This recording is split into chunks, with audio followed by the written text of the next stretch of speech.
মহাকুম্ভের মেলায় অনেক সাধক, অনেক তপস্বী, অনেক মহাপুরুষ, অনেক সিদ্ধ পুরুষের সেখানে আবির্ভাব হয়েছিল। কিন্তু সবাই হঠাৎ করে ওই একজনকে নিয়েই মেতে উঠলেন। কেন না, তিনি ওই আইআইটি পাস করেছেন আর লাখ টাকার চাকরি ছেড়ে হঠাৎ করে সাধক হয়ে গেছেন। ব্যাস, সেই নিয়ে সবার মাতামাতি কেমন কেন। তো সেই বিষয় নিয়েই আজকে কিছু আলোচনা করব। আমার ত্রুটি যদি হয়ে থাকে কোনো রকমের, তাহলে সেটার জন্য আগেই ক্ষমা চেয়ে নিচ্ছি। Madhur Yoga, feel the divine ecstasy. বিগত কটা দিন ধরে শরীরটা একটু খারাপ আছে, কিন্তু সোশ্যাল মিডিয়া জুড়ে যা দেখছি সেটা দেখে আমি স্থির থাকতে পারলাম না বলে এই অসুস্থ অবস্থাতেই চলে এলাম। তাই গলাটা এখনো খারাপ আছে, সেটার জন্য আগে থাকতেই ক্ষমা চেয়ে নিচ্ছি।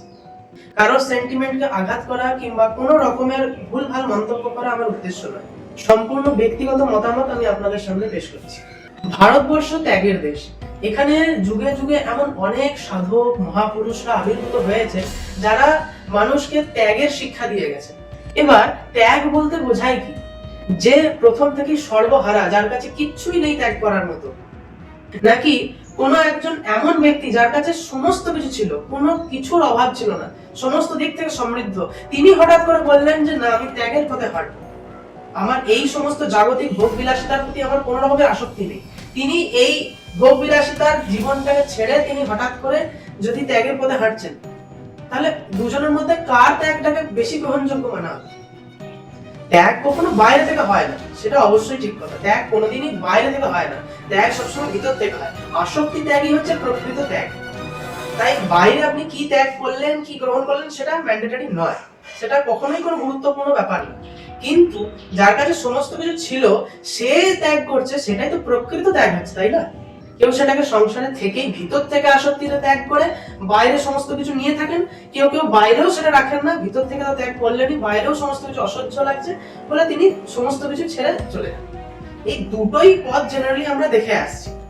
আসলে সমাজের ম্যাক্সিমাম মানুষের মধ্যে এমন একটা বদ্ধমূল ধারণা আছে যে যার কিচ্ছু হলো না সে সমস্ত কিছু ছেড়ে সাধু হয়ে গেছে। যার কিছু হলো না, যার মধ্যে অনেক কিছু করার সম্ভাবনা ছিল, সে অনেক কিছু করতে পারতো চাইলেই, কিন্তু তারপরেও সে সেইগুলোর ফায়দা ওঠায়নি। সে সেগুলোকে সমাজের কাজে বিতরণ করে দিয়েছে পুরোপুরি ভাবে। সে সেগুলোকে নিজের কাজে না, বরং সমাজের কাজে, সমাজের উন্নতিতে লাগিয়ে দিয়েছে। সেই তো প্রকৃত ত্যাগী। এবার সবার কাছে এই মতটা গ্রহণযোগ্য হবে না। প্রত্যেকের এক একটা নিজস্ব চেতনা, একটা নিজস্ব ধারণা আছে, সে সেইটার ভিত্তিতেই সমস্ত কিছুকে যাচাই করে দেখবে। তাই হ্যাঁ, আমার এই সমস্ত বক্তব্য অনেকের কাছেই গ্রহণযোগ্য হবে না। অনেকেই বলবে যে চাকরিটা করেও তিনি সমাজের ক্ষেত্রে অনেক কিছু করতে পারতেন। হ্যাঁ, অবশ্যই এটা সত্যি, কিন্তু তার ব্যক্তিগতভাবে তৃপ্তি কোথায় সেটাও তো দেখতে হবে। তার ব্যক্তিগত তৃপ্তি হয়তো এখানে নেই, সেই জন্য তিনি ইঞ্জিনিয়ারিং এর লাইফ ছেড়ে দিয়েছেন। কোনো কিছু হয়নি জীবনে, কোনো কিছু পায়নি বা সব ছেড়ে সাধু হয়ে গেছে, এটা পুরোপুরি ভুল ধারণা।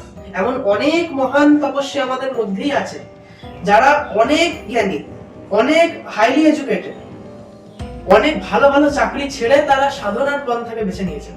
কতজন ডাক্তার, কতজন ইঞ্জিনিয়ার, কতজন ব্যারিস্টার, এমন অনেক বড় বড় ব্যক্তিত্ব আছে, কিন্তু তারা চুপচাপ নীরবে নিজেদের কাজ করে চলেছে।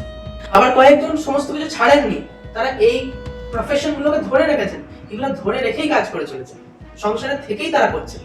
সুতরাং নিজের নিজের মতো করে জীবন দর্শন অনুযায়ী প্রত্যেকেই নিজের মতো করে সবচেয়ে ভালোভাবে বাঁচার চেষ্টা করে চলেছে, সেটাই সবচেয়ে ভালো। আপনিও কথাগুলোর উপরে একটু বিস্তারে ভাবুন, আর অবশ্যই নিজের জীবনটাকে ফুললেস্ট ফর্মে উপভোগ করার চেষ্টা করুন। আজকের ভিডিও এতটা অবধি। যদি ভালো লেগে থাকে অবশ্যই লাইক করুন, কমেন্টে আপনার মতামত জানান, প্রথমবার হলে সাবস্ক্রাইব করে বেল আইকনটা প্রেস করে দিন। দেখা হচ্ছে অন্য একটা ভিডিওতে। ততদিন অবধি জয় মা।